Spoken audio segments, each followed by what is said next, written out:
बिस्मिल्लाहिर्रहमानिर्रहीम।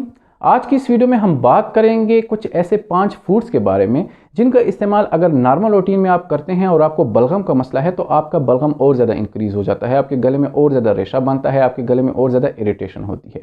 पिछली वीडियो में हमने बात की थी कुछ ऐसे बड़े रीजंस के बारे में जिसकी वजह से आपके गले में बलगम बनता है और आपको रेशे का मसला इंक्रीज़ होता है। आज की इस वीडियो में हम 5 ऐसे फूड्स के ऊपर बात करेंगे जिनका इस्तेमाल अगर आप नॉर्मल रूटीन में कर रहे होते हैं और आपको बलगम का भी मसला होता है तो आपका ये मसला इंक्रीज़ हो जाता है। ये जो फूड्स होते हैं ये नॉर्मली आपके जिस्म में हिस्टामीन को इंक्रीज़ करते हैं। हिस्टामीन एक ऐसा प्रोडक्ट होता है जो कि आपको एलर्जी की कंडीशन में मुब्तला करते हैं। आपने सुना होगा कि जिन लोगों को एलर्जी होती है उनको हम कहते हैं कि आपने एंटी हिस्टामीन ड्रग्स ले लेनी है।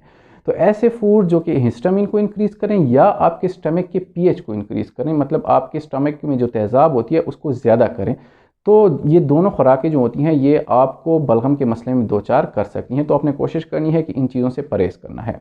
सबसे पहले नंबर पर है डेयरी प्रोडक्ट्स जिसमें मिल्क आता है, दूध आता है, मक्खन आता है, दही आती है। ये चीज़ें जो होती हैं ये नॉर्मली तौर पे आपकी बॉडी में हिस्टामीन को इंक्रीज़ करती हैं। तो अगर आपको बलगम का मसला होता है, आपके बलगम की प्रोडक्शन बहुत ज़्यादा होती है, आपकी म्यूकस की प्रोडक्शन बहुत ज़्यादा होती है, तो आपने कोशिश करनी है कि आपने इन डेयरी प्रोडक्ट्स का इस्तेमाल कम से कम रखना है, क्योंकि ये हिस्टामीन एक प्रोडक्ट्स होती हैं, ये आपके जिस्म में हिस्टामीन को इंक्रीज़ करती हैं। दूसरे नंबर पर कुछ अगर हम सब्जियों के ऊपर बात करें तो सब्जियों में बैंगन आता है, सब्जियों में बंद गोभी आती है, सब्जियों में पालक आती हैं। ये 3 चीज़ें जो होती हैं ये आपके जिस्म में हिस्टामीन को प्रोड्यूस करती हैं। तो अगर आपको बलगम का मसला होता है तो आपने कोशिश करनी है कि सब्जियों में इन 3 चीज़ों से, जिनमें बैंगन आता है, जिनमें पालक आता है, जिनमें बंद गोभी आती है, इन 3 चीज़ों से थोड़ी सी परहेज़ करनी है। आप बिल्कुल बेशक इनको बंद ना करें, लेकिन थोड़ा सा इनको कम कर लिया करें। तीसरे नंबर पर अगर हम फ्रूट्स के ऊपर बात करें तो फ्रूट्स में कुछ ऐसे सर्टन फ्रूट होते हैं जो कि बहुत ज़्यादा नोटोरियस होता है, वो है केला।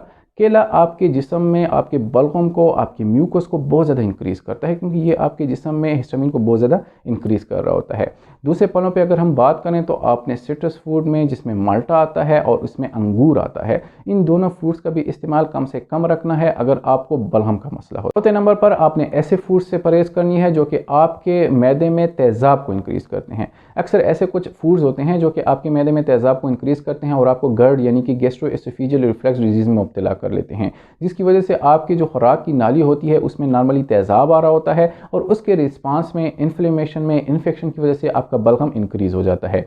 तो आपने कोशिश करनी है कि ऐसे फूड जिनमें फास्ट फूड्स आता है, जिसमें डीप फ्राइड फूड्स आते हैं, जिसमें पिज़्ज़ा, बर्गर, शवारमास वगैरह आते हैं, ये सारी जो खुराकें होती हैं ये आपके जो मैदे का तेज़ाब होता है उसको बहुत ज़्यादा इंक्रीज़ करते हैं। तो आपने कोशिश करनी है कि आपने इन चीज़ों का इस्तेमाल कम से कम रखना है ताकि आपके मैदे के तेज़ाब की जो बीमारी होती है वो कंट्रोल में रहे और उसके अकॉर्डिंगली आपका बलगम भी कम बनेगा।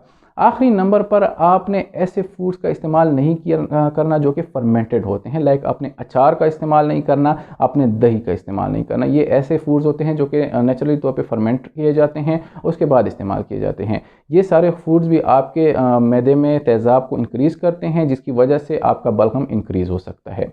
ये 5 फूड जिनके बारे में आज की इस वीडियो में हमने बात की है, अगर आपको बलगम का मसला होता है, आपको रेशा बनता है, आपके गले के पिछले हिस्से में रेशा टपकता है, तो आपने कोशिश करनी है कि इन 5 फूड्स का इस्तेमाल आपसे कम रखना है अगर आप चाहते हैं कि आपके बलगम का मसला कंट्रोल में रहे।